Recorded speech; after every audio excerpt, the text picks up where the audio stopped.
Calaroga Shark Media. Hey there, I'm Johnny Mac with your daily comedy news. Keegan-Michael Key, he's in the Mac Pack. I'll tell you why at the end of this story. He says that although Key and Peele were once an iconic duo, they don't see each other that often anymore. Keegan said, "We lived together for a few months. We'd write and talk about comedy, who we liked and why we liked them, and how that worked in the architecture of what we were trying to build comedically.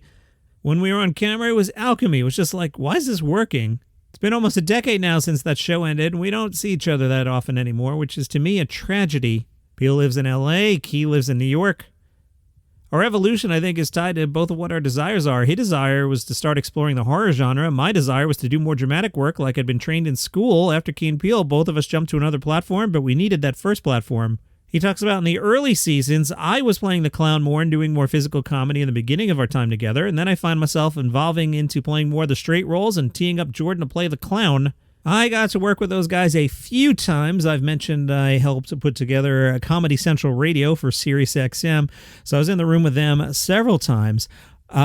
Here's a reason why I love Keegan-Michael Key. And Jordan Peele, totally cool, but I love Keegan for this. So it's my last day at Sirius. We're at the Super Bowl Radio Row, and I've called in every favor I have to get Comedy Central to give me really good guests for the Super Bowl, because it's serious. The Super Bowl is a big deal. So we've got the cast of The Workaholics here, and we've got Key and Peele there probably 5 minutes too early. Again, it was my last day. I had been let go, but I'm a professional, so I was like, I'll stay on and finish the Super Bowl broadcast. I called in the favors. I'm a pro. I will produce the show. And I did so. Now, about 2 months later, they were on the cover of Newsweek as like comedy's hottest thing. So on this Super Bowl day, one of the bosses just didn't get it and got all excited that Jamie Foxx was there and the Cardinal of New York was there, and decided we were going to put the Cardinal and Jamie Foxx on together, which took away the set that I was going to use for Key and Peele. So the engineers put together, I called it the kiddie table, with like a snack table and the leftover equipment, and stuck Key and Peele in the corner. And I'm just apologizing to those guys, and Jordan's cool with it. And Keegan looks me on and he goes, "Dude, I see what's going on. I get it. It's all good." And I will always appreciate that guy for reading the room and seeing that I'm trying and it ain't me. So Keegan-Michael Key, I love you. Maron talked about watching Robert De Niro film the first Joker movie. Maron on his podcast said, "I did that one scene with De Niro and Joker, and I was literally watching him because I was on the set all week, and he's playing that talk show host. He doesn't know his lines, and they're doing it over and over again. It was totally demystifying De Niro to me because I've watched him my whole life. Obviously, he's a great actor, but they understand something. People who live their lives on camera have been doing it that long, because I'm watching and I'm like, this is a disaster. How are they going to cut this together?" He knew it was going to be cut up all right. He's been on set so many times where he's just going to do it and do it and do it, and they'll find one. Sam Murrell talked about his time on The Joker. He told Howard Stern, "I think they expected me to suck, so I was kind of pumped. I'm in my trailer, and director Todd Phillips is going over with me, and I was like, it says I'm an open micer this. Do you want me to be crappy like an open micer?" And he was like, "Yeah, well, you're doing your jokes." Sam said, "Well, I'm not going to bomb my stuff. I'm going to kill." Joker 2, out on October 4th. Do you like Saturday Night Live? Well, good, because we are going to talk about Saturday Night Live every single day for the next 9 months. Did you hear SNL's turning 50?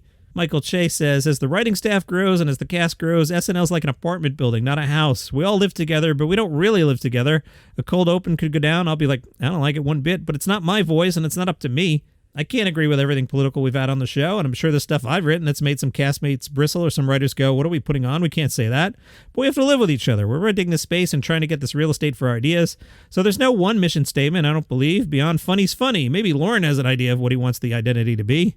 As I always say, as corny as it sounds, at SNL, we're not the A students. We're the kids in the back of the class throwing spitballs at the teacher. But I think the audience might feel like comedy is going to tell them the truth because they don't trust politicians anymore. They don't trust news even.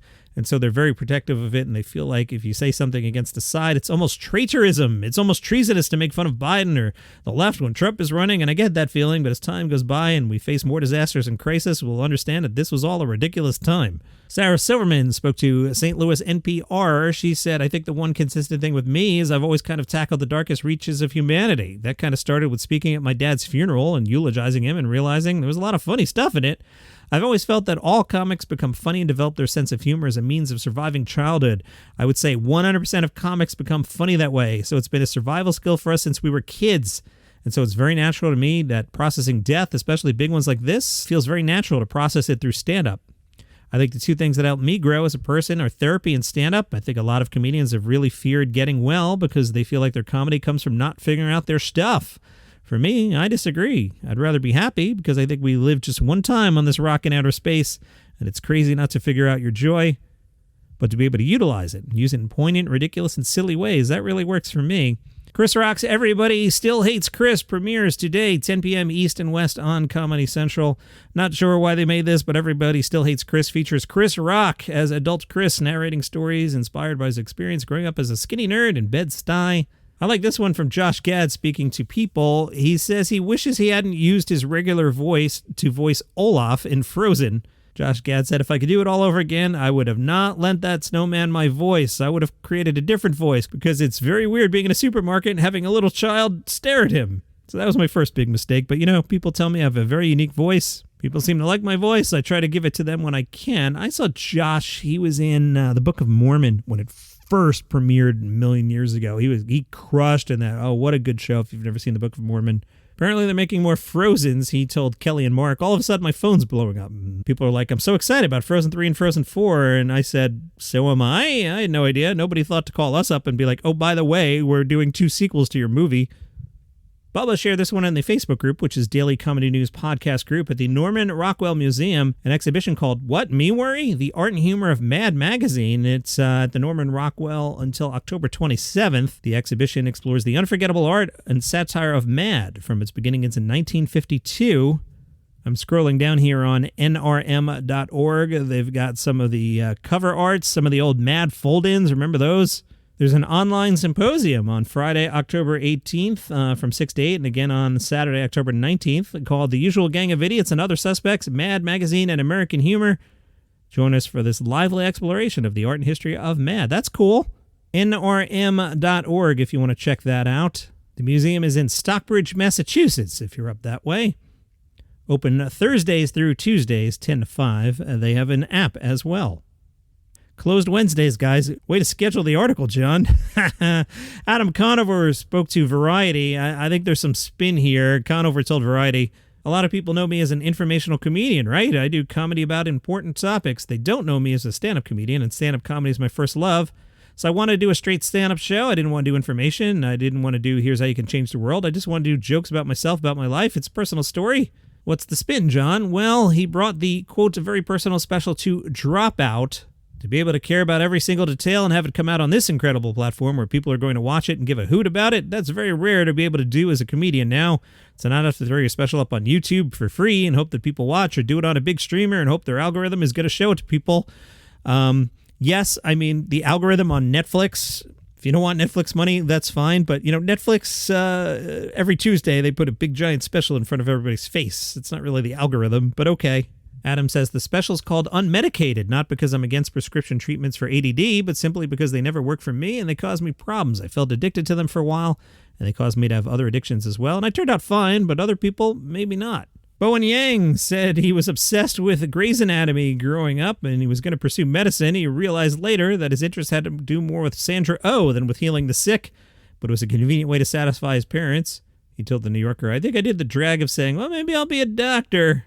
He then got into improv. Improv was my only waypoint for $1 billion. We were all 15-year-olds performing with beer-drinking 30-year-olds. Maya Rudolph says when you're seen as funny, you tend to be pigeonholed as the wacky best friend because there's a lot of meat in that role where you think that's where the fun is. Who wants to be the straight guy? But you're never the straight guy. That's all you ever want to be. I remember at SNL sitting in Lauren's office saying, I want to play the wife sometimes. Why can't I be the girlfriend? He was like, you don't want to be the girlfriend. You want to be the crazy German art dealer neighbor. Kevin Nealon told The Union his biggest influence was Chevy Chase. It's been 30 years since I've been on SNL. It's hard to believe. So things were different back then. I was portraying more of a newscaster like a dry delivery. And for the last 15 years or so, people are more being themselves. They're like comedians commentating on things and smiling and laughing about it, unlike newscasters. But things are changing. Newscasters on CNN or Fox News have personalities that are more entertaining. I'd probably fall more into that category with the snide comments. More myself. As for SNL's 50th, they told me to save the date. It's almost overwhelming. At the 40th, everywhere I looked, it was like Madame Tussauds Wax Museum of Hollywood. Eddie Murphy was there, and Prince, Taylor Swift. It was crazy. I'm so grateful for the career I've had and continue to have. To be honest with you, the highlight of my career was really early when I did The Tonight Show with Johnny Carson. That was the only game in town for talk shows. That validated you as a stand-up. After The Tonight Show, I've never felt such a natural high. Tim Meadows, also from SNL, third straight SNLer here. Yeah, I lined these up on purpose. He'll star in the CBS comedy pilot DMV, a single-camera comedy pilot set at the place everyone dreads going most, the DMV. I'd put it second. I'd rather go to the DMV than the dentist. Our quirky and lovable characters are making minimum wage, doing a thankless job where customers are annoyed before they even walk in the door. Good thing they have each other. Tim Meadows plays Greg, a former high school English teacher. Greg is the examiner who likes to get through the driving tests and the day as quickly as possible. Greg is sardonic, defeated, and would love nothing more than to retire. Zarna Garg is getting a CBS comedy. Zarna Garg will play Zorna. The show is also called Zarna. In Zarna, Zarna plays Zarna, a proud immigrant woman who's been raising her American-born kids on Indian values, but now that they're getting older, it's time for Zarna to focus on her own American dream, and that is your comedy news for today. If you enjoy the program, tell a friend about it. They might like it too. If you would like the program without commercial interruption, there's a link in the show notes that'll tell you how you do that. If you're hip to Podcasting 2.0 and you want to send some sats my way, that's a thing you could do, and I'll see you tomorrow.